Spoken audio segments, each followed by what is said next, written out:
শব্দ আছে যা বোঝা আমাদের কাছে খুব গুরুত্বপূর্ণ, এবং এই তিনটি শব্দের নিজস্ব অর্থ আছে।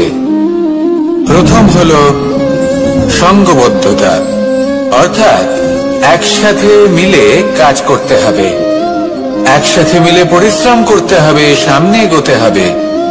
এরকম করতে পারলে আপনার শক্তি বৃদ্ধি পাবে, আপনার ক্ষমতা বৃদ্ধি পাবে, আপনি এগোতে পারবেন এবং অনেক দূরে যেতে পারবেন। দ্বিতীয় হল আত্মবিশ্বাস। হেরে যাওয়া বস্তুও আবার জিতে নিতে পারবেন। যদি আপনার নিজের আত্মবিশ্বাস থাকে তাহলে আপনি কখনো পরাজিত হবেন না। এবং তৃতীয় হল অহংকার।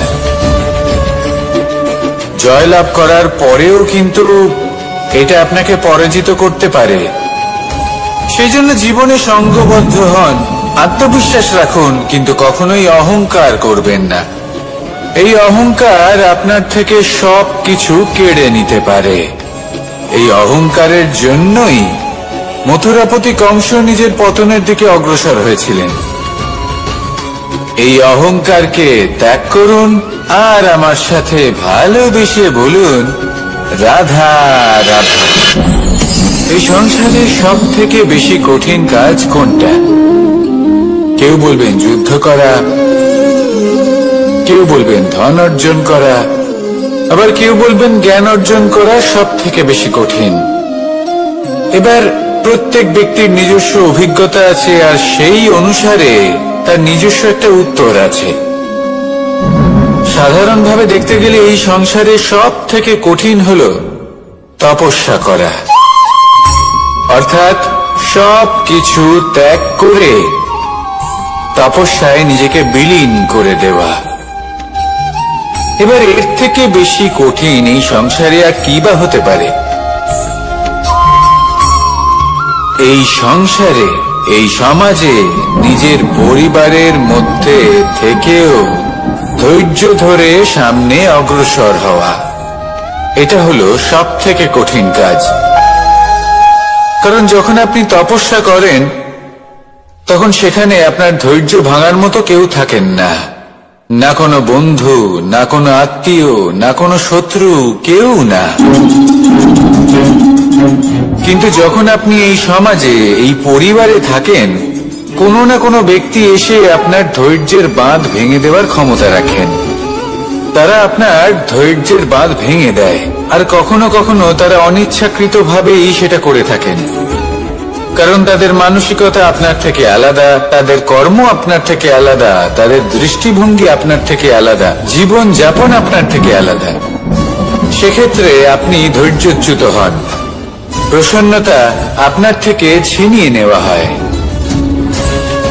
সেই জন্য এই সংসারে, এই পরিবারের থেকেও ধৈর্য ধরে সামনে অগ্রসর হওয়া কোনো পর্বতের শিখরে গিয়ে তপস্যা করার থেকেও অনেক বেশি কঠিন। আর যে ব্যক্তি এই সমাজেই, এই পরিবারে, সেই সকল মানুষের মধ্যে থেকে গিয়েও ধৈর্য ধরে অগ্রসর হতে থাকেন, যারা এই কাজটা শিখে নিতে পারেন, তারাই কিন্তু জীবনে আনন্দ লাভ করতে পারেন। এই ধৈর্যই শেষে আপনার জীবনে প্রসন্নতা বহন করে আনবে। তাই ধৈর্য ধরে জীবনের পথে অগ্রসর হন আর আমার সাথে ভালোবেসে বলুন, রাধা রাধা। আমরা যখনই কোনো গাছের চারা রোপণ করি তখন সবার আগে পরীক্ষা করে দেখি যে যেখানে আমরা চারা রোপণ করতে চলেছি সেখানকার মাটি আদৌ উর্বর কি না, সেই মাটি সেই চারাকে বাড়তে সাহায্য করবে কিনা। যখন একটা চারা রোপণের আগে আমরা এত কিছু ভাবতে পারি, তাহলে কাউকে বিশ্বাস করার আগে আমরা কেন ভাবি না? জীবনে কখনো এই বিশ্বাসরূপী চারা কোথাও রোপণ করার আগে বোঝার চেষ্টা করুন যে যার উপর আপনি বিশ্বাস করতে চলেছেন সে কি আদৌ আপনার বিশ্বাসের যোগ্য কি না। ভেবে দেখুন সেই ব্যক্তি ভবিষ্যতে গিয়ে আপনার বিশ্বাস ভাঙতে পারে কিনা। এটাও ভেবে দেখুন যে যাকে আপনি বিশ্বাস করতে চলেছেন তাকে আপনি বিশ্বাস করলে নিজের জীবনের উদ্দেশ্যে আপনি অগ্রসর হতে পারবেন কিনা, আর তার জন্য প্রয়োজন সঠিক সিদ্ধান্ত, পরখ করা, কোনটা উচিত কোনটা অনুচিত সেটা বোঝা। আর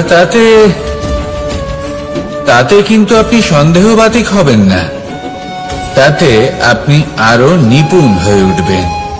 তাই যদি আপনি নিপুণ হয়ে উঠতে চান তাহলে বোঝার চেষ্টা করুন, পরখ করে দেখুন, কোনটা উচিত কোনটা অনুচিত বুঝুন। আর বিশ্বাস তখনই করুন যখন আপনি 100% নিশ্চিত হবেন যে সে বিশ্বাসের যোগ্য।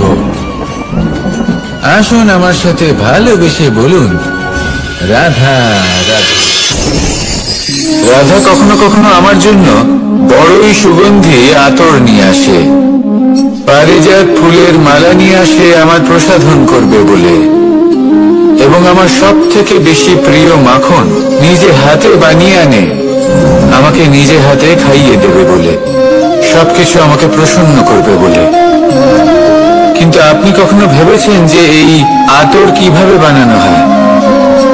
সহস্র ফুলের পাপড়ি একসাথে পিষে নিতে হয়, তারপরে তার থেকে যে রস নিঃসৃত হয় সেই রস দ্বারাই আতর তৈরি।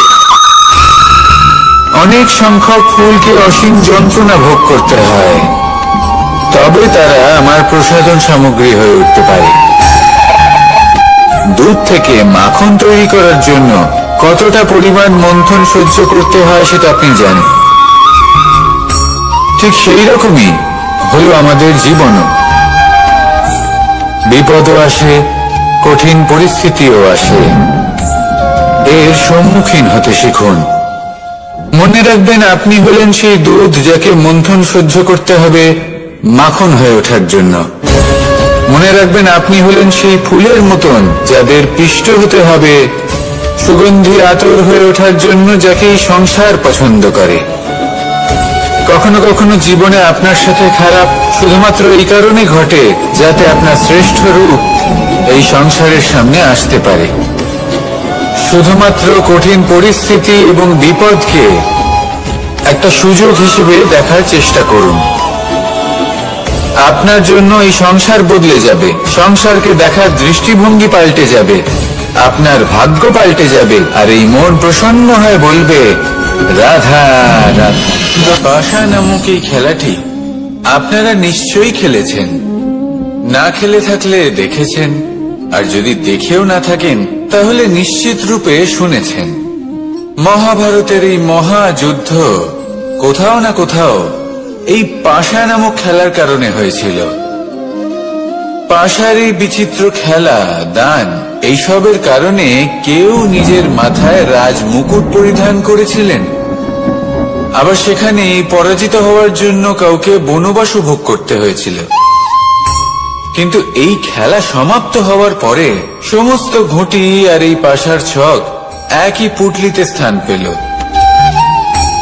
এটাই হলো আমাদের জীবন। এই সংসারে আমরা জয় পরাজয়ের বিষয়ে এতটাই ভাবি, এত চিন্তা করি যে এই জীবনের খেলার আনন্দটাই উপভোগ করতে পারি না। আর অবশেষে কি হয়?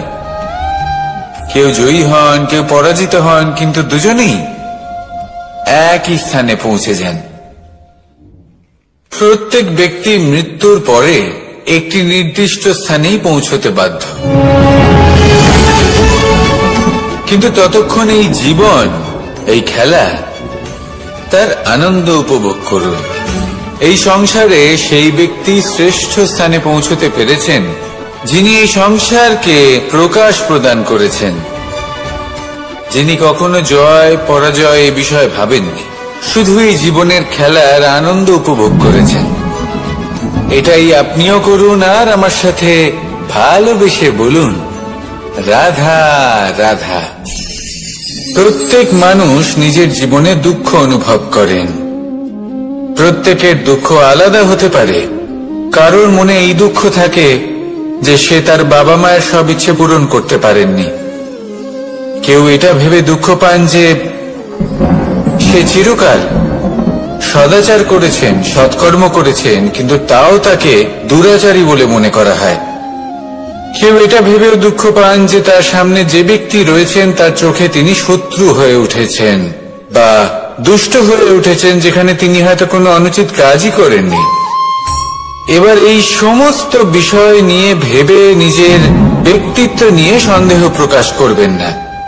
যদি নিজের ব্যক্তিত্ব নিয়ে কোনো সন্দেহ থেকে থাকে, তাহলে কর্ম সংক্রান্ত প্রশ্ন করুন যে আপনি যা করেছেন তাতে কি উচিত ছিল, কি অনুচিত ছিল।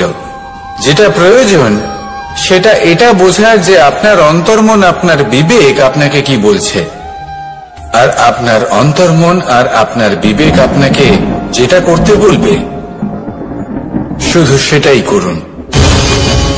আর তারপরে এই সংসার কি বলবে, কি ভাববে সেসব নিয়ে ভাবতে যাবেন না, কারণ এই সংসার তো ঈশ্বরকেও প্রশ্ন করে থাকে, ঈশ্বরকেও দোষী মনে করে। কখনো কখনো যখন কোনো ঘটনা মানুষের ইচ্ছা অনুযায়ী ঘটে না, তখন মানুষ এটা বলে যে হে ঈশ্বর, আপনি আমার পাশে থাকলেন না, আপনি বড়ই কঠোর, এটা আপনার দোষ। যেখানে বেশিরভাগ সময় হয়তো সে নিজেই নিজের কর্মফল ভোগ করছে। আর কখনো কখনো ঈশ্বর হয়তো তার জন্য আরো ভালো কোনো পরিকল্পনা করে রেখেছেন, কিন্তু মানুষ এটা বুঝতে পারে না। তাই দিনের শেষে যেটা প্রয়োজন সেটা হলো নিজের মনের কথা বুঝতে হবে। আপনার বিবেক কি বলছে শুধু সেটাই করুন, আর সামনে এগোতে থাকুন। আমার সাথে ভালোবেসে বলুন, রাধা রাধা। পরিবর্তন, এটা হলো সৃষ্টির অমূল্য নিয়ম। এই সংসারে সবকিছু সময়ান্তরে পরিবর্তিত হয়, এই সময়ও পরিবর্তিত হয়। পরিবর্তন চিরকাল হয়ে এসেছে আর চিরকাল হতে থাকবে। কিন্তু এবার আমরা সেই পরিবর্তন কিভাবে লাভ করব, যেটা আমাদের প্রয়োজন, যেটা আমরা চাই। আমরা জীবনে বিকাশ চাই। এই বিকাশ কিভাবে লাভ করতে পারি? এই প্রকৃতি কিন্তু আমাদের অত্যন্ত উত্তম উদাহরণ দিয়ে বুঝিয়েছে। একটি বিন্দুর উদাহরণ দিয়েছে যা ভবিষ্যতে একটা বিশাল নদীর আকার ধারণ করে। এটা কিভাবে হয়? মেঘ থেকে একটি বিন্দু ঝরে পড়ে সেই পর্বতের ওপর যেখানে হিম আছে। সেই হিমের সংস্পর্শে আসা মাত্র সেই বিন্দুর সাথে আরো বেশ কিছু বিন্দু যুক্ত হয়। তারপর তারা অগ্রসর হয়, আরো কিছু বিন্দু যুক্ত হয়, আস্তে আস্তে একটা ক্ষীণ ধারার রূপ ধারণ করে, এবং সেটাই ভবিষ্যতে আরো এগোতে থাকে। অনেকটা যাওয়ার পর যখন অনেক সংখ্যক বিন্দু একসাথে যুক্ত হয়, তখন সেটা বিশাল নদীর আকার ধারণ করে। এবার আমরা মানুষ বলে আমাদের সাথে এই নিয়মের অন্যথা হয় তা নয়। আমরাও এই প্রকৃতির অংশ, আমাদের ক্ষেত্রেও একই নিয়ম প্রযোজ্য। যখন পরিশ্রম করে অনেক সংখ্যক বিন্দু আমরা একত্রিত করব, তখনই পরিবর্তনের নদী প্রবাহিত হবে। প্রয়োজন হল নিরন্তর পরিশ্রম করা এবং ধৈর্য ধরা। এটা করতে থাকুন, জীবনে সবকিছু লাভ করতে পারবেন। কারণ প্রকৃতি আমাদের এটাই শিখিয়েছে, আর আমরা এই ব্রহ্মরই একটি অংশ, যার দ্বারা এই ব্রহ্মাণ্ড নির্মিত। আসুন আমার সাথে ভালোবেসে বলুন, রাধা রাধা। কখনো এই প্রকৃতির দিকে তাকিয়ে থাকবেন। এই প্রকৃতি অনেক ধরনের শিক্ষা দেয়। কোন একটা গাছকে দেখুন, কিভাবে সে মাটি থেকে জল শুষে নেয়। সে ঝড় হোক বা হোক কড়া রোদ, সব সহ্য করে এবং অবশেষে সে ফল ধারণ করে।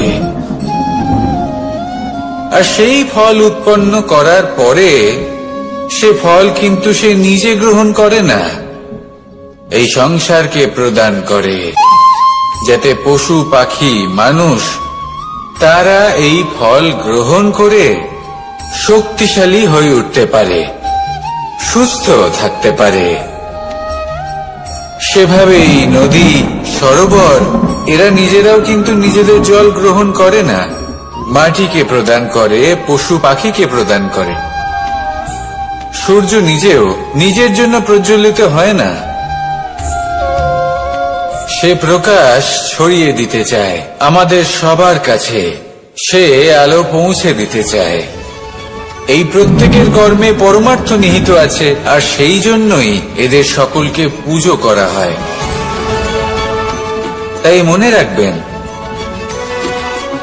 আপনার কাছে জীবন যাপনের অতিরিক্ত যা কিছুই আছে তা পরমার্থের জন্য। তাহলে তার সদ্ব্যবহার করুন আর আমার সাথে ভালোবেসে বলুন, রাধা রাধা। আমরা প্রত্যেকেই অবশ্যই এমন সময় দেখেছি যখন অনেকগুলো সমস্যা একসাথে আমাদের জীবনে এসে পড়ে।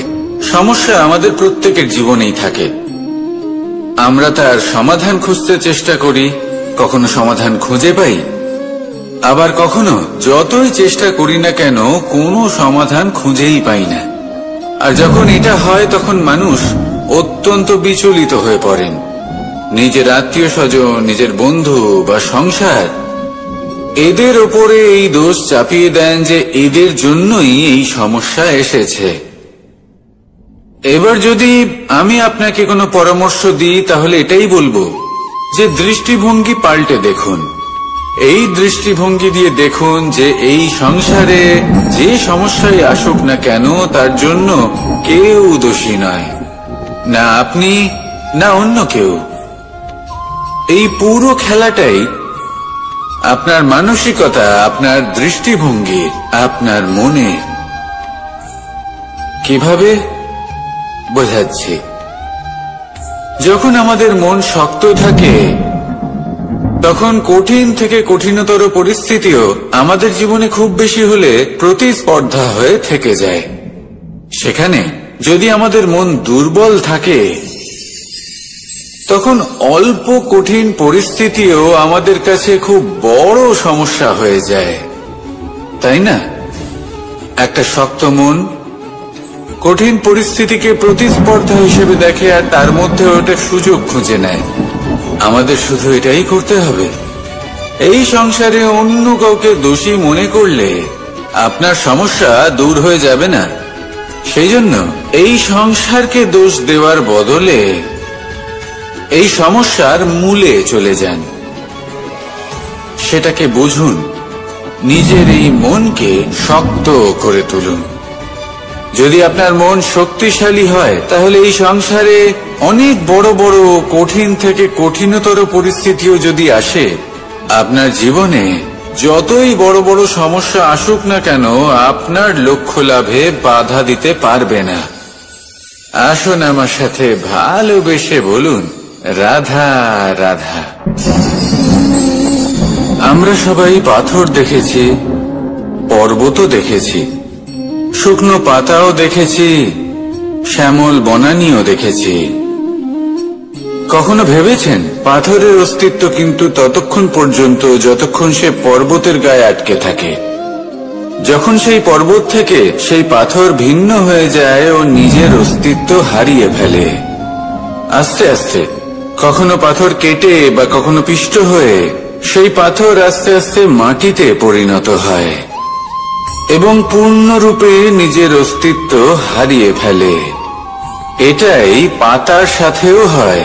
এই পাতা যতক্ষণ গাছের ডালের সাথে যুক্ত ততক্ষণ তার অস্তিত্ব থাকে। যখনই ডাল থেকে বিচ্ছিন্ন হয় সেও নিজের অস্তিত্ব হারিয়ে ফেলে।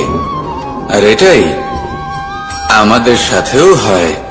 যতক্ষণ আমরা নিজেদের আপনজনের সাথে যুক্ত থাকি আমাদের অস্তিত্ব বজায় থাকে। যখন আপনজনদের সাথে সম্পর্ক ছিন্ন করি তখন আমরাও আমাদের অস্তিত্ব হারিয়ে ফেলি। এবার এই সংসারের প্রত্যেক ব্যক্তি স্বতন্ত্র থাকতে চান, আর অনেক ব্যক্তি স্বতন্ত্র থাকবেন বলে আপনজনদের দূরে করে দেন আর তাদের সাথে এই সম্পর্ক ছিন্ন করেন। এটা কি সত্যি প্রয়োজন?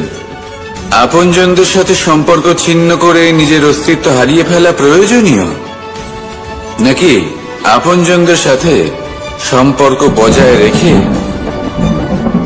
নিজেদের স্বতন্ত্র করে রাখা সেটা আবশ্যক? নির্বাচন আপনারই। আসুন আমার সাথে ভালোবেসে বলুন, রাধা রাধা। আপনি কি কখনো নৌকা যাত্রা করেছেন? করে না থাকলেও নিশ্চয়ই দেখেছেন যে এই জল যা নিজের অন্তরে সব কিছু সমাহিত করে নিতে পারে, এই নৌকা সেই জলের ওপরেই ভেসে থাকে। নদীর স্রোত কাটিয়ে সে সামনে অগ্রসর হয়। কিন্তু যদি এই নৌকায় কোনো ছিদ্র হয়, তাহলে কিন্তু সেই নৌকা ডুবে যাবে। আর এতে কোনো তফাৎ হবে না যে সেই ছিদ্র ছোট নাকি বড়, নৌকা ডুবে যাবে। এই ছিদ্র হলো আমাদের জীবনে আমাদের অপগুণ, আমাদের দোষ, আমাদের বিকার।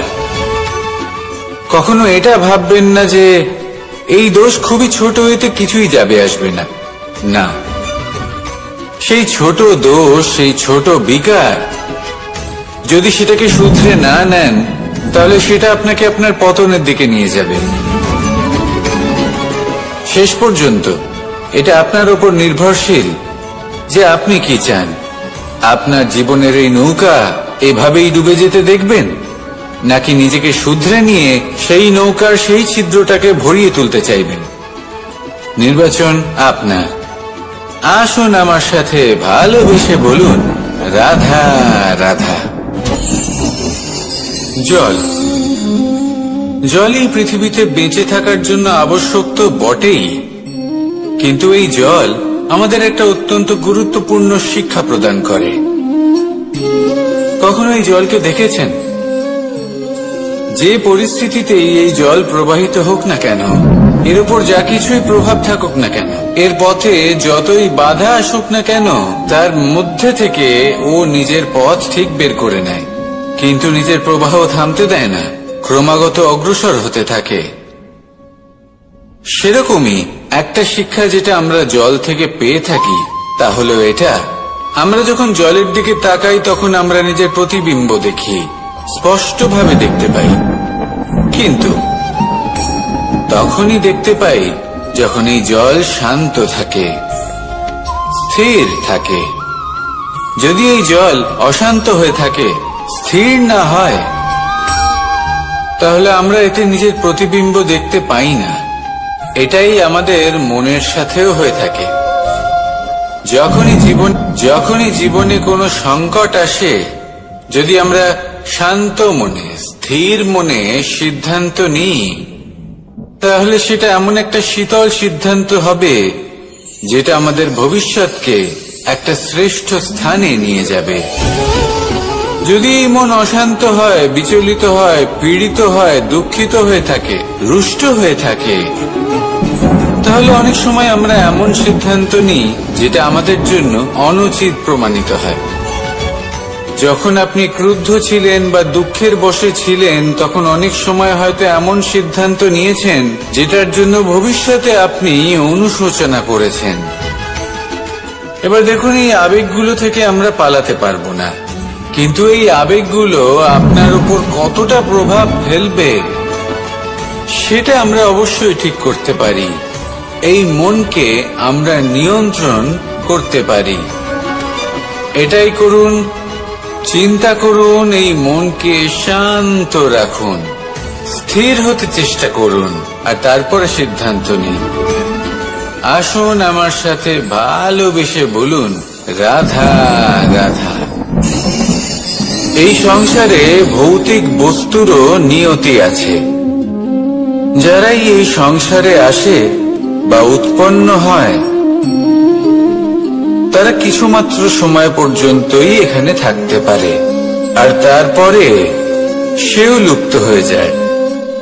অর্থাৎ সে নিজেও এই পঞ্চমহাভূতে সমাহিত হয়ে যায়। আমাদের সাথেও ঠিক এটাই হয়। সেই জন্যই ঈশ্বর দ্বারা প্রদত্ত এই উপহারের বিষয়ে ভাবুন, এই জীবনের বিষয়ে ভাবুন। ঠিক যেমন বিশ্বাস ভঙ্গ হলে কোনো ব্যক্তি আমাদের কাছে অপরিচিত হয়ে যান, ঠিক সেরকমই শেষ নিঃশ্বাস ত্যাগের পর এই শরীরও আমাদের কাছে পরই হয়ে যায়। তাই এই শরীর থাকাকালীন শ্রেষ্ঠভাবে একে সদ্ব্যবহার করুন। এই জীবনে শ্রেষ্ঠ কর্ম করুন।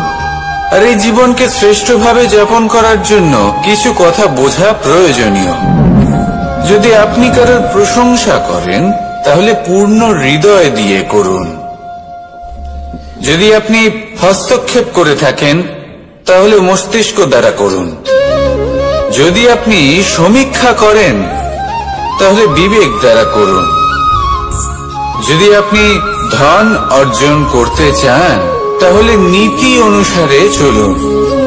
যদি জীবন যাপন করতে চান তাহলে রীতি মেনে করুন। আর যদি ঈশ্বরের ভজন করতে চান তাহলে ভক্তিভাব নিয়ে করুন। শুধু এই কথা মনে রাখবেন যে আপনার এই জীবন কিন্তু অনিশ্চিত কাল পর্যন্তই আছে। কতক্ষণ আছে সেটা কেউ জানে না।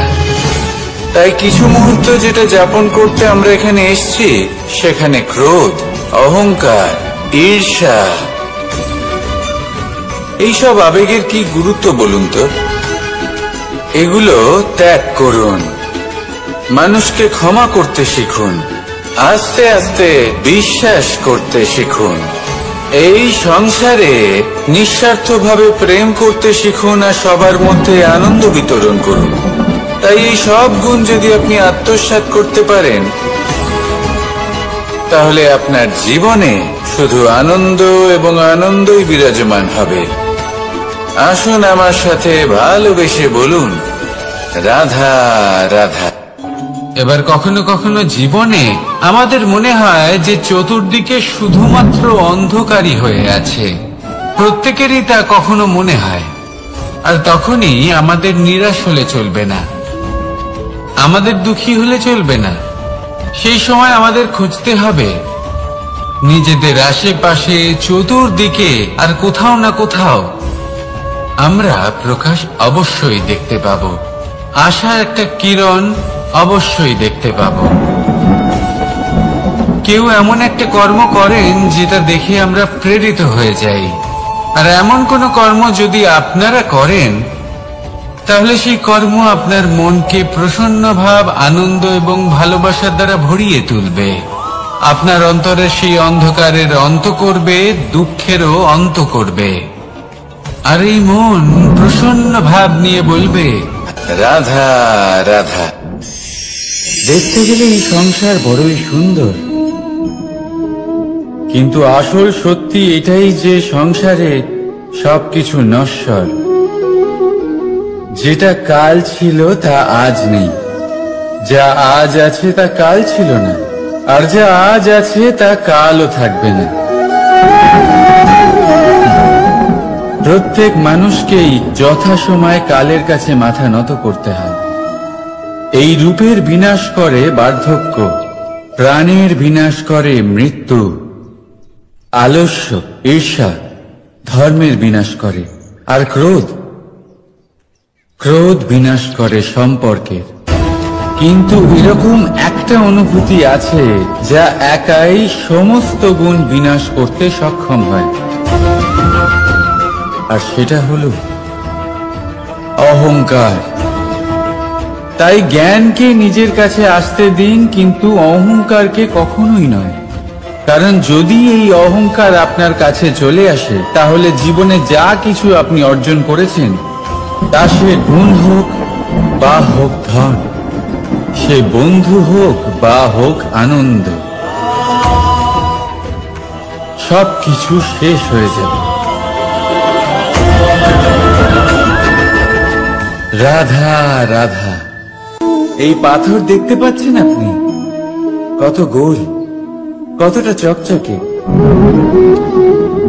বাচ্চাদের অনেক সময় এটা নিয়ে খেলতে ভালো লাগে, আর কেনই বা লাগবে না। কতটা সুন্দর আর মসৃণ এটা। কিন্তু আপনি কি কখনো ভেবে দেখেছেন এই পাথর আগে কি ছিল? কোন বিশাল আকার পর্বত, কোন বিশাল আকার পাথরের একটা বড় ভেঙে যাওয়া অংশ বিশেষ, যেটা কোনোভাবে নদীতে পড়ে নদীর ধারার সাথে বইতে থাকলো, মাটির সাথে ঘর্ষণ হলো, বালির কণার সাথে ঘর্ষণ হতে থাকলো, আর তারপর ধীরে ধীরে এই আকার পেল। এবার আমরাও এই পাথরের মতোই। তাই মনে রাখবেন, আপনার ব্যক্তিত্ব, আপনার এই স্বরূপ ঈশ্বরের দেওয়া কখনোই নয়।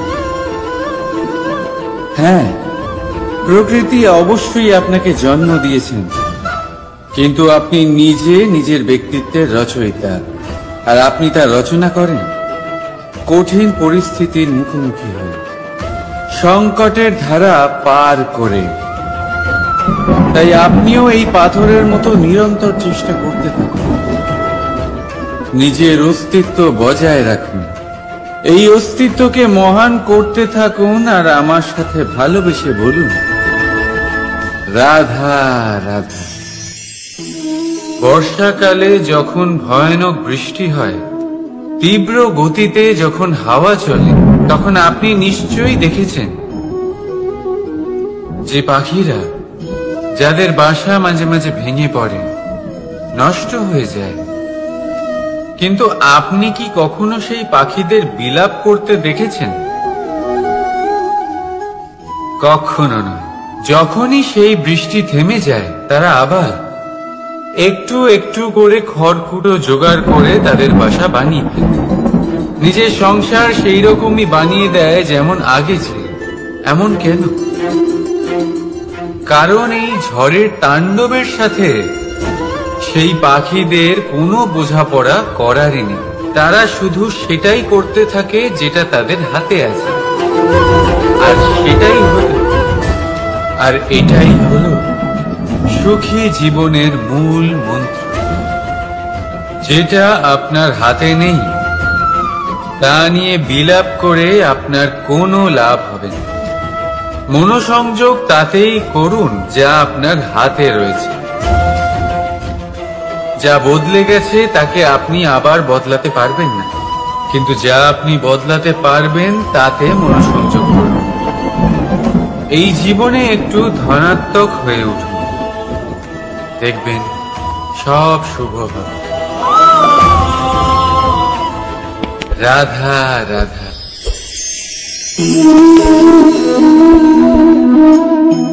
ছোটবেলায় একটা জিনিস আমি কখনো বুঝে উঠতে পারিনি। আমি সবসময় আশ্চর্য হয়ে থাকতাম যে এটা কি করে সম্ভব হতে পারে।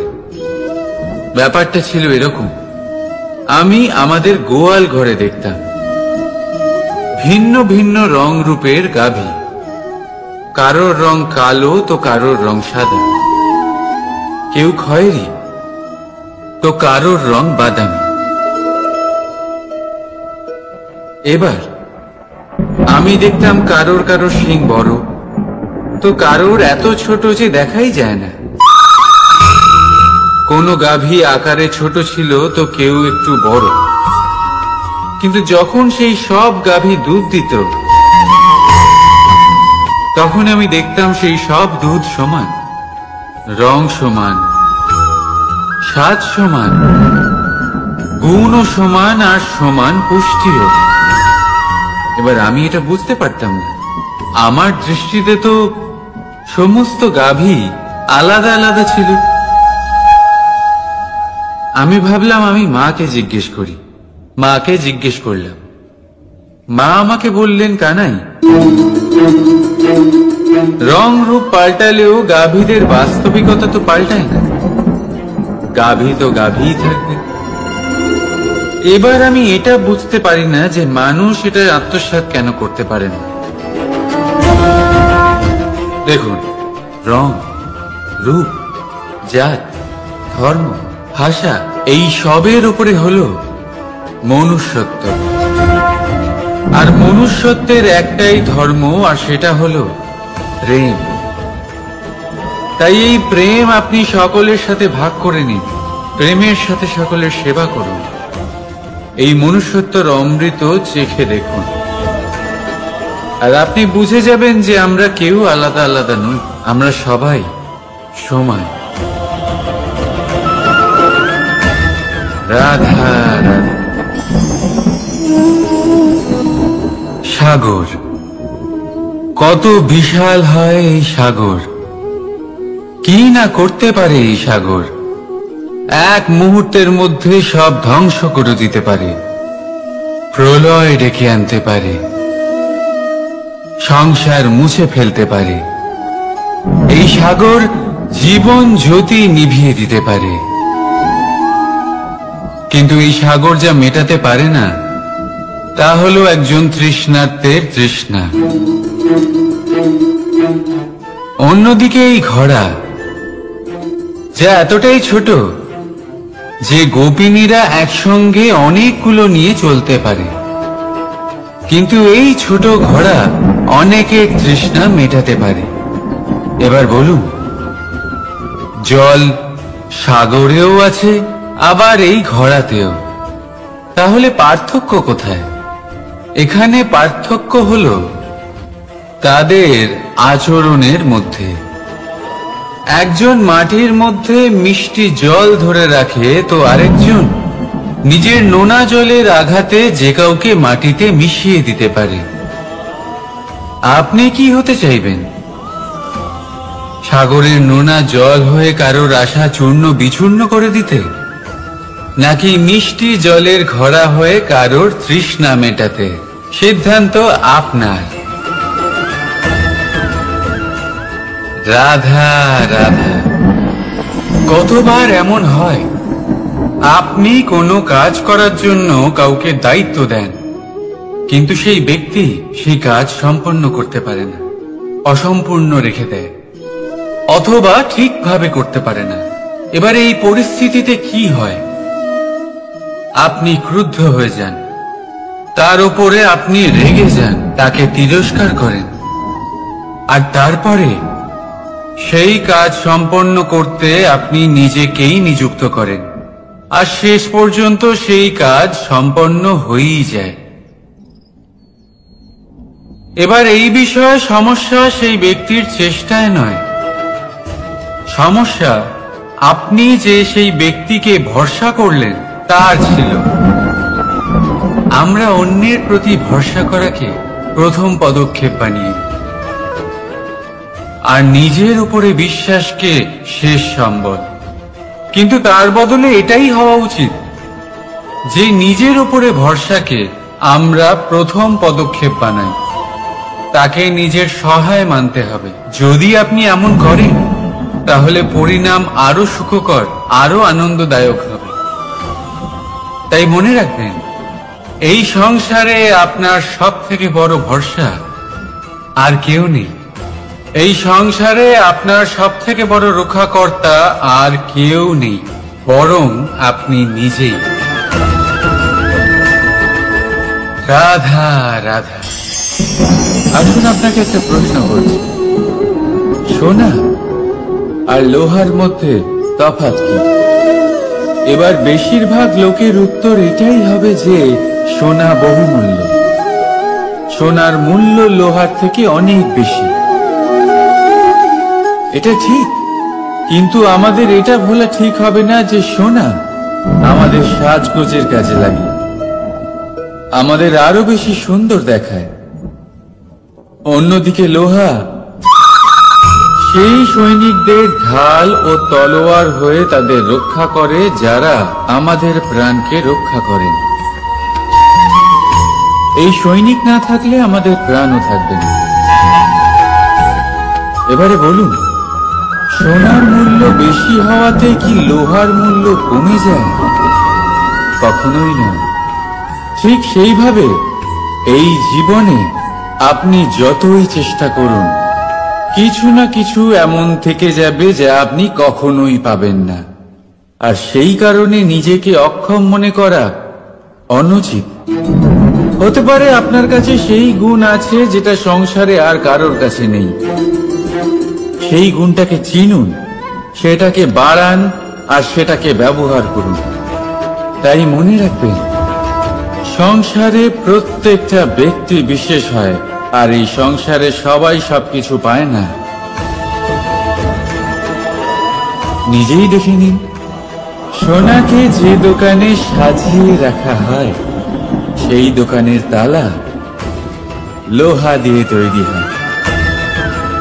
রাধা রাধা।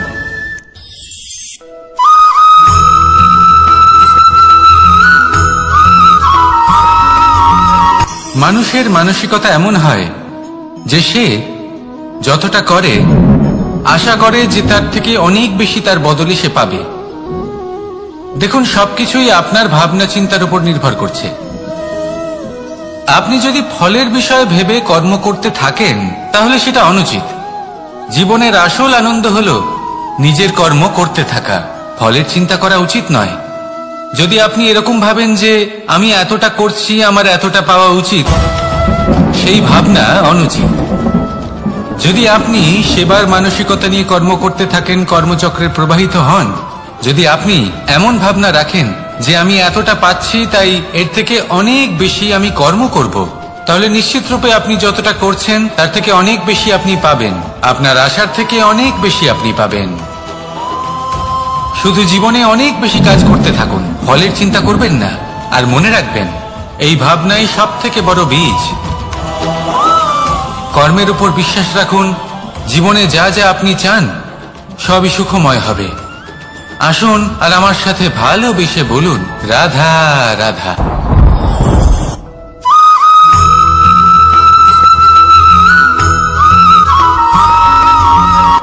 সংসারে আমাদের জীবনে যখন কোনো সুখ বা দুঃখ আসে, তার জন্য আমরা কাউকে না কাউকে অবশ্যই দায়ী করে থাকি, তাই না? এই ব্যক্তি আমাদের সাথে এরকম কাজ করেছেন তাই আমার সাথে এমন হলো। ওই ব্যক্তি যদি এমনটা না করতেন তাহলে আজ আমি ওই স্থানে পৌঁছতে পারতাম। সবই আপনার দৃষ্টিভঙ্গির ওপর নির্ভরশীল। আর যদি আপনার দৃষ্টিভঙ্গি এমন হয় তাহলে তা অনুচিত। সত্যি কথা বলতে এই সংসারে ভিন্ন ভিন্ন ধরনের মানুষ আছে। এটা আপনার উপর নির্ভর করছে কিভাবে তাদের স্বাগত জানাবেন। একবার ভাবুন, আমি আমার দুটো হাত সামনে নিয়ে এলাম, দুটো মুঠো খুলে দিলাম। দুই প্রকারের মানুষ আসবেন, কিছু না কিছু দিয়ে যাবেন। এই মুঠো যদি আমি বন্ধ করে দিই তাহলে না কেউ আমাকে কিছু দিতে পারবে, না আমার কিছু যাবে আসবে। নিশ্চয়ই বুঝতে পারছেন এই দুই ধরনের ব্যক্তি কারা এবং তারা কি দিয়ে যান। আমি যদি নিজের মুঠো খুলে দিই তাহলে কিছু ভালো মানুষ আসবেন, আমাকে আনন্দ, সন্তুষ্টি, জ্ঞান প্রদান করে যাবেন, ভালো অভিজ্ঞতা দিয়ে যাবেন। কোনো খারাপ ব্যক্তি যদি আসেন তাহলে তিনিও খারাপ অভিজ্ঞতা দেবেন, যার থেকে আমি শিক্ষা লাভ করব। এই সব কিছু আমি লাভ করতে পারি। মুঠো যদি বন্ধ করে রাখি তাহলে আমি কিছুই পাবো না। দেখুন, এই সংসারে প্রত্যেকের জীবন এইরকম। প্রত্যেকের জীবনে সবকিছুই আছে, ভালো খারাপ দুই মানুষই আছে। ভালো অভিজ্ঞতা আছে, খারাপ অভিজ্ঞতা আছে। নির্ভর করছে আপনার উপর যে আপনি কি করবেন, এনাদের স্বাগত কিভাবে জানাবেন, কার থেকে কি বুঝবেন, কি শিখতে পারবেন, আর কোন দৃষ্টিভঙ্গি নিয়ে অগ্রসর হবেন। এটাই নির্ধারণ করবে যে আপনার জীবন কেমন হবে। আসুন আমার সাথে ভালোবেসে বলুন, রাধা রাধা।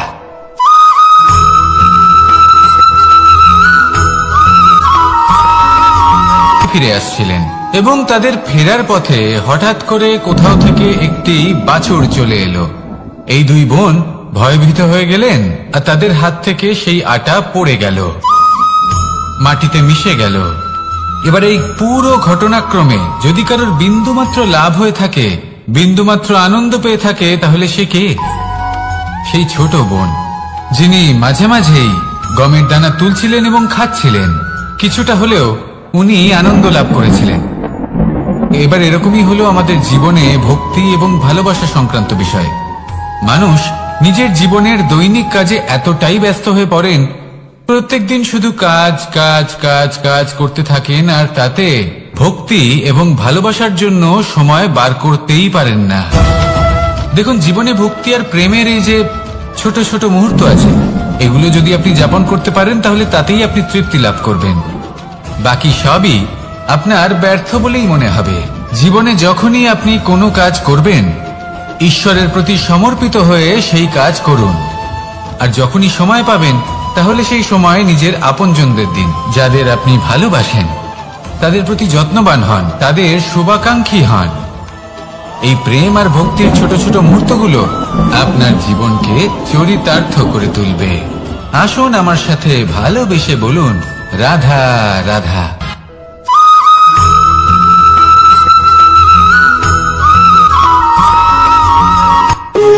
যখন মানুষের মৃত্যু হয় তখন কি হয়?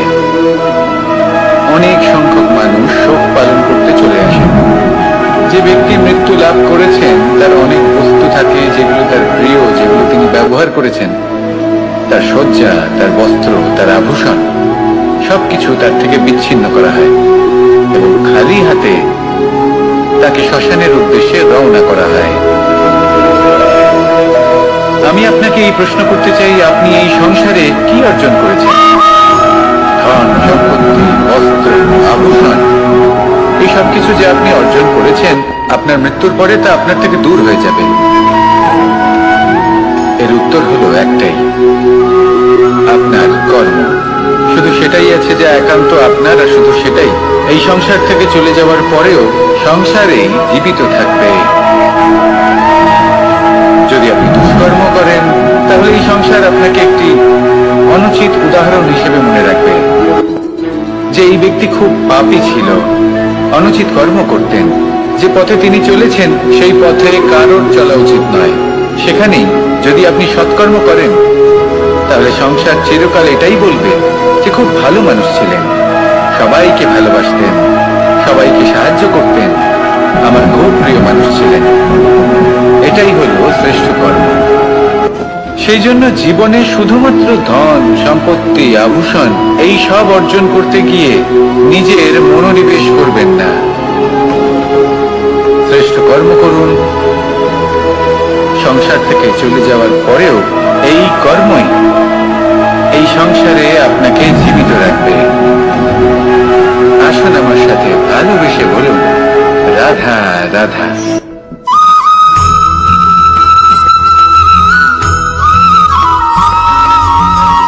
পুরুষার্থ। শাস্ত্রে 4 ধরনের পুরুষার্থের কথা বলা হয়েছে। প্রথম হলো ধর্ম। আপনি কি জানেন এই ধর্ম আসলে কি? আপনার কি মনে হয় ধর্ম আসলে কি? কোনো বিশেষ ঈশ্বরকে মানাই কি ধর্ম বলা হয়? নাকি কোনো বিশেষ রীতি পালন করাই হলো ধর্ম? নাকি কোনো বিশেষ সাহিত্যকে সর্বশ্রেষ্ঠ মনে করাই হলো ধর্ম? না, ধর্ম হলো সেটা যাকে ধারণ করা যেতে পারে। আর ধারণ শুধু সেটাই করা যায় যা পবিত্র। পবিত্র শুধু তাকেই বলা হয় যা নিঃস্বার্থ, যার মধ্যে শাসন করার কোনো ইচ্ছে নেই, যা সরলভাবেই প্রবাহমান, জল এবং বায়ুর মতো। যখন কোনো ব্যক্তি ধর্মকে ধারণ করেন এবং সেই ধর্ম সেই ব্যক্তিকে রক্ষা করে, তখন তাকে ধর্ম বলা হয়। ধর্ম যা রক্ষা করে অহংকার থেকে, খারাপ চিন্তার হাত থেকে। সেই জন্য পুরুষার্থ গড়ে তোলার আগে, ধর্ম পালন করার আগে ধর্মের প্রকৃত অর্থ কি সেটা বুঝে নিন। এটা জেনে রাখুন যে সমস্ত ধর্মের আধার, সমস্ত ধর্মের ভিত শুধুমাত্র ভালোবাসা। আসুন আর এই ভালোবাসার সাথেই বলুন, রাধা রাধা।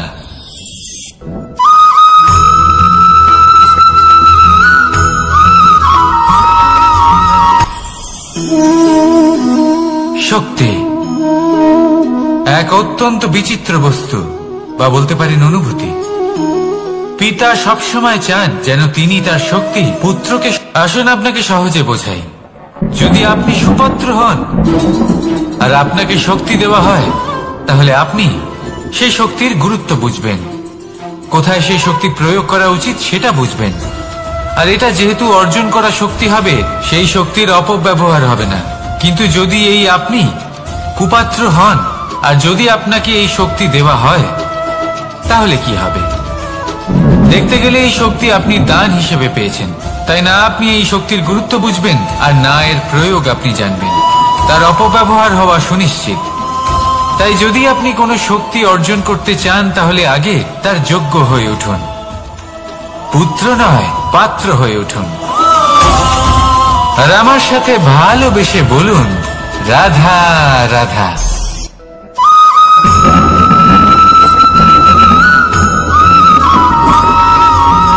কথায় আছে যে এমন কোনো অক্ষর নেই যার দ্বারা কোনো মন্ত্র হয় না, এমন কোনো বনস্পতি নেই যা নিজেই একটা ঔষধি নয়, পৃথিবীর এমন কোনো ব্যক্তি নেই যার মধ্যে কোনো যোগ্যতা থাকে না।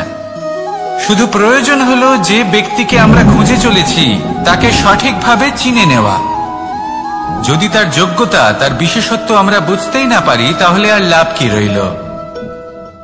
এই সংসারে এমন অনেক ব্যক্তি রয়েছেন যারা ছোট ছোট অসফলতার কারণে আপনাকে এটা বলে দেবে যে আপনি কোনো কাজের নন, আপনি হলেন মূর্খ, আপনি কিছুই করতে পারবেন না।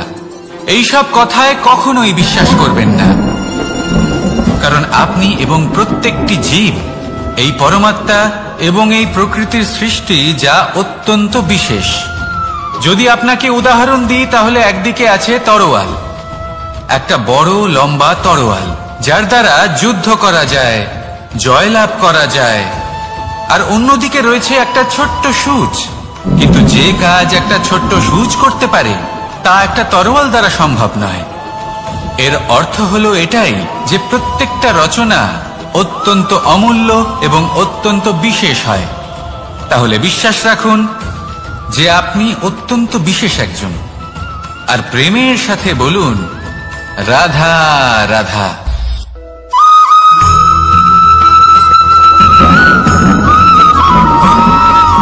মানুষের একটি সমস্যা আছে যে মানুষ সাফল্যকে মাপতে থাকেন, লক্ষ্যপ্রাপ্তিকে মাপতে থাকেন এবং তার তুলনা করতে থাকেন যে ও এত কিছু পেল আর আমি পেলাম না, ওর কাছে এত কিছু আছে কিন্তু আমার কাছে নেই। এই তুলনা করার জন্য ওনারা দুঃখী হয়ে পড়েন, নিরাশ হয়ে পড়েন। তাই আমি একটা প্রশ্ন করছি যে এটা কি উচিত? এই সংসারে আপনি কি নিয়ে তুলনা করবেন, যেখানে সূর্যদেব চন্দ্রমা দুজনেই আছেন, দুজনেই হলেন বিশেষ, দুজনেই নিজ নিজ সময়ে উদিত হন। এদের মধ্যে একজন না থাকলে তাহলে আমাদের জীবন কঠিন হয়ে পড়বে। ঠিক সেইভাবেই আপনি যদি একটা বড় রেখা অঙ্কন করেন তাহলে অন্য রেখাটি ছোট হয়ে পড়ে না, সে তেমনই থাকে যেমনটা সে ছিল। আপনার অস্তিত্ব কখনো ছোট বা বড় হতে পারে না। শুধু তুলনা করার জন্য আপনার এটা মনে হতে পারে। যদি আপনি যুদ্ধ করতে চান আপনার তলোয়ারের প্রয়োজন পড়বে, যদি বস্ত্র তৈরি করতে চান এত বড় তলোয়ার দিয়ে কিছুই হবে না, তখন প্রয়োজন পড়বে একটা ছোট্ট সূচের। তাই তুলনা করবেন না, না নিজেকে ছোট মনে করবেন না অন্য কাউকে। সবার সাথে সহযোগিতা করুন, আর যদি তুলনা করতেই হয় নিজের সাথে করুন, যে কাল আমি কেমন ব্যক্তি ছিলাম, আজ কি তার থেকে শ্রেষ্ঠ হয়ে উঠতে পেরেছি। ভেবে দেখুন ভবিষ্যতে গিয়ে আপনি কতটা শ্রেষ্ঠ ব্যক্তি হতে পারেন। আসুন আমার সাথে ভালোবেসে বলুন রাধা রাধা।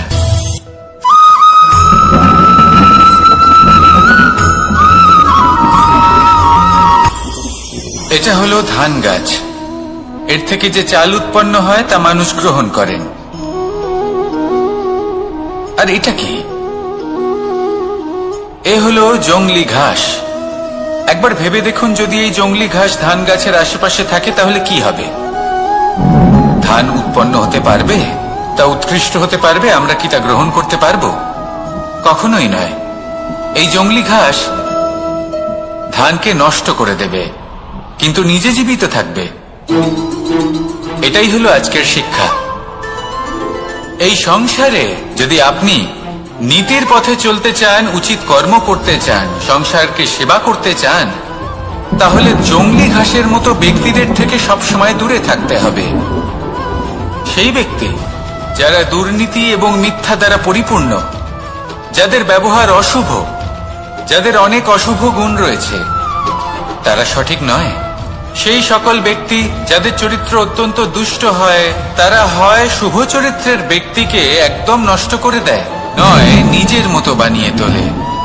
তাই যদি আপনি নীতির পথে চলতে চান, এই সংসারের জন্য শুভ কর্ম করতে চান, তাহলে সেই সঙ্গ লাভ করুন যে সঙ্গ জ্ঞানে পরিপূর্ণ, যাদের মধ্যে অনেক গুণ আছে, যাদের থেকে প্রতিদিন কিছু শিখতে পারবেন। এমন ব্যক্তির সাথে জীবন অতিবাহিত করুন, দুরাচারীদের থেকে দূরে থাকুন। তবেই এই মন প্রসন্ন হয়ে বলবে রাধা রাধা।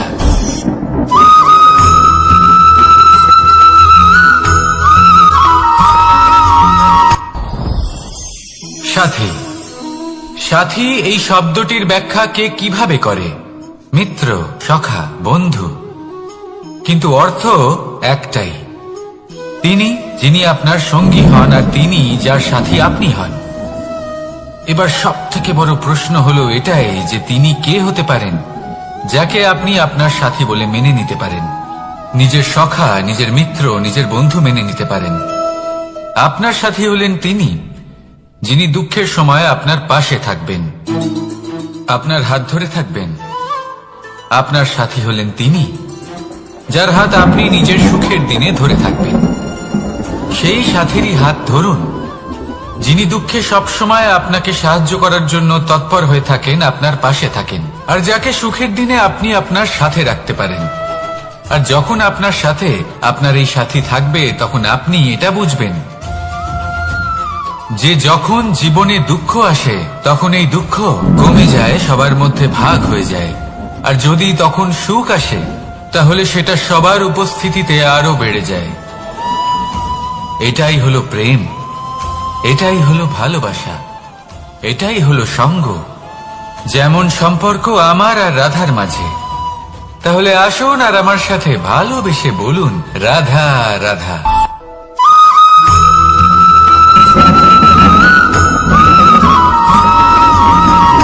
কথায় আছে, অন্ধকারে প্রদীপ প্রজ্বলিত করলে চতুর্দিক আলোকিত হয়। কিন্তু যদি এই প্রদীপ আমি সূর্যের আলোর সম্মুখে সকালবেলায় প্রজ্বলিত করে রেখে দিই তাহলে কি হবে? আপনি বলবেন যে এটা করে তো কোনো লাভই হলো না। সূর্যের প্রকাশের সামনে এই প্রদীপ আসলে কিছুই নয়। এবার এই চিন্তা ভাবনা প্রত্যেক দিন করতে হবে আর একটা অমূল্য শিক্ষা পেতে হবে। মনে করুন যে আপনি মহাপুরুষের সামনে বসে আছেন, কোন মহাজ্ঞানীর সামনে। তাহলে সেই ব্যক্তির সামনে নিজের জ্ঞানের প্রদীপ প্রজ্বলিত করবেন না, নীরব থাকুন আর সেই ব্যক্তির সূর্যের প্রকাশের মতো জ্ঞান প্রাপ্ত করুন। যতটা পারবেন জ্ঞান লাভ করুন। যদি এমন কোন সময়, এমন কোন স্থানে আপনি আছেন যেখানে চতুর্দিক অন্ধকার, কারোর কাছেই জ্ঞান নেই, সেখানে নিজের জ্ঞানের প্রদীপ প্রজ্বলিত করুন। এমন করলে দুদিক থেকেই আপনার লাভ হবে। আপনার জ্ঞান প্রাপ্তিও হবে আর জ্ঞানের সঠিক প্রয়োগও করতে পারবেন। আর এই মন প্রসন্ন হয়ে বলবে, রাধা রাধা।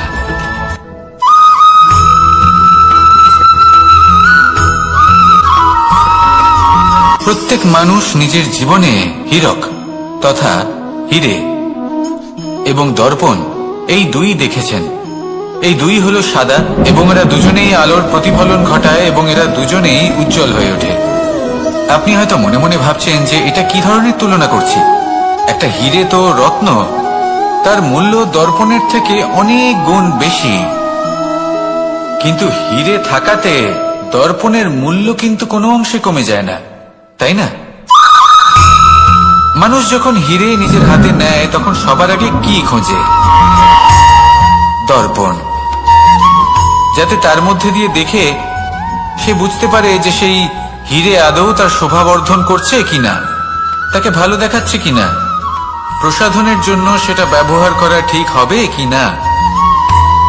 অর্থাৎ হীরের উপস্থিতিতে দর্পণের গুরুত্ব কম হলো না, দর্পণের কারণে হীরের মূল্য বোঝা গেল।